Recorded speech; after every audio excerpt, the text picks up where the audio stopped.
Maxime Delan. Déjà un premier événement violent. Journaliste à l'agence QMI. Ça porte tout à fait la signature du crime organisé. Les faits divers avec Maxime Delan. Bon, Maxime, bonjour. Salut, Benoît. C'est bon, ça finit plus. Un proche des Hells assassiné à Québec. Ouais, ça brasse à Québec dans les derniers mois. Là, c'est Michel Guérin, 57 ans. Lui, c'est l'ancien président du club des motards, les Mercenaires. Ça, c'est un ancien club qui était associé aux Hells Angels. Tu fais la même face que moi quand j'ai su ça.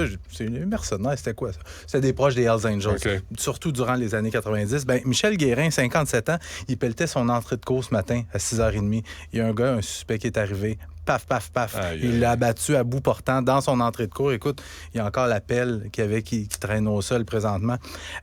Donc, atteint de plusieurs projectiles d'armes à feu à la poitrine. Le suspect qui s'est enfui après le crime n'a pas encore été retrouvé.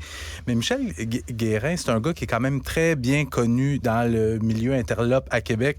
C'est un gars qui a fait une dizaine d'années de prison aux États-Unis durant les années 90. Il revient au Québec début des années 2000. Il est arrêté dans le cadre d'un projet d'enquête majeur à Québec. Et à ce moment-là, la police avait démantelé ce qu'il considérait comme étant probablement le plus gros réseau de trafic de cocaïne de Québec. Et c'était lui qui était à la tête de ça. Mais était libre comme l'air depuis 2019. Mais dans les derniers temps, il y avait eu des avertissements à Michel Guérin. Il y avait eu de ses voitures qui avaient été criblées de balles. Il y avait eu des incendies criminels dans des bâtisses qui lui étaient liées. Et ce matin, une fin tragique pour cet homme-là, qu'on me dit qu'il était encore très proche des Hells Angels.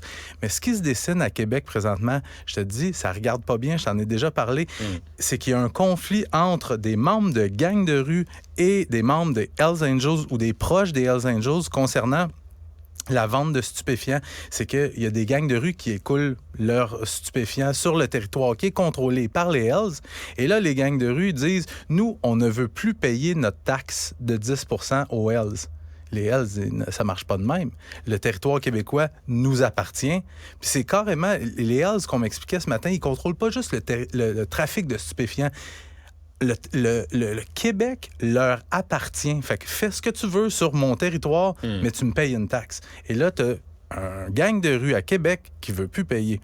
Et que là, ça risque de virer... Ça va péter. Oui, ça va péter, puis ça a déjà commencé à péter. Un policier gravement blessé à Laval. Une histoire qui aurait pu avoir des conséquences vraiment tragiques la nuit dernière à Laval. Tout ça commence vers 2h30 du matin, quand les policiers de Laval tentent d'intercepter un gars qui est au volant d'un véhicule volé sur l'autoroute 15 Sud, près du pont Médéric-Martin.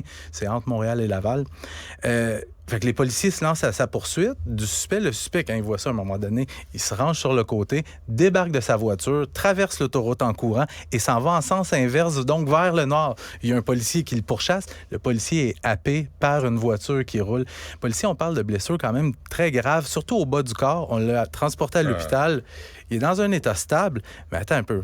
Le conducteur qui l'a happé est arrêté pour avoir conduit avec les capacités affaiblies par l'alcool. Fait qu'il va comparaître cet après-midi et les recherches menées dans le secteur ont permis de retrouver le voleur du véhicule à l'origine de tout ce branle-bas de combat-là, un jeune de 18 ans. Fait que les deux vont comparaître cet après-midi. Je suis pas certain si c'est palais de justice de Montréal ou Laval. Un policier blessé. Hein? Policier très gravement blessé quand même. À un certain moment, on pensait qu'on allait peut-être craindre pour sa vie.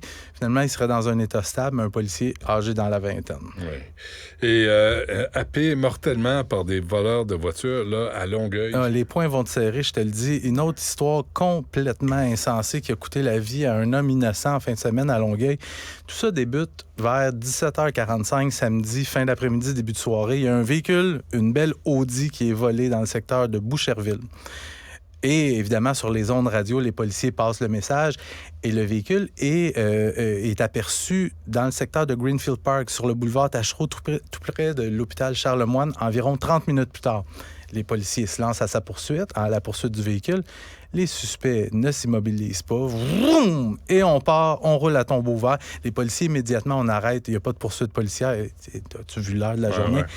Et durant leur course, happe un piéton, un homme dans la soixantaine, qui est mort à l'hôpital. Les suspects qui ont un accident un petit peu plus loin sur Tachereau, tout près de Curé-Poirier. Les suspects qui prennent la fuite, des recherches, du ratissage dans le secteur. Tous des adolescents, Benoît. Ouais. C'est ça. Tous des adolescents. Et ce qu'on me dit, puis là, c'est difficile d'avoir des informations parce que comme c'est le bureau des enquêtes indépendantes qui mène l'enquête, eux autres sont pas rejoignables, c'est bien difficile. La police de Longueuil parle plus. Ce qu'on me dit, moi, selon mes contacts, on me dit qu'il y aurait plusieurs adolescents qui ont été arrêtés et qui ont tous été relâchés. Il y en a juste un qui a reçu une promesse de comparaître. Je ne sais pas si c'est une technique d'enquête dans le but d'en faire, de faire délier des langues ou si c'est vraiment ça. On vient de les libérer en attendant la suite des procédures. Il y a des suivis qu'il faudrait faire là-dessus. Oui, mais Benoît, mettons que moi, c'est mon oncle qui s'est fait taper mortellement. Ben je vais aller au palais de justice pour avoir le nom ou voir la face de ces petits jeunes-là. Je vais aller au greffe, je vais demander, pouvez-vous me dire où est-ce que ça se passe, la cause, une telle?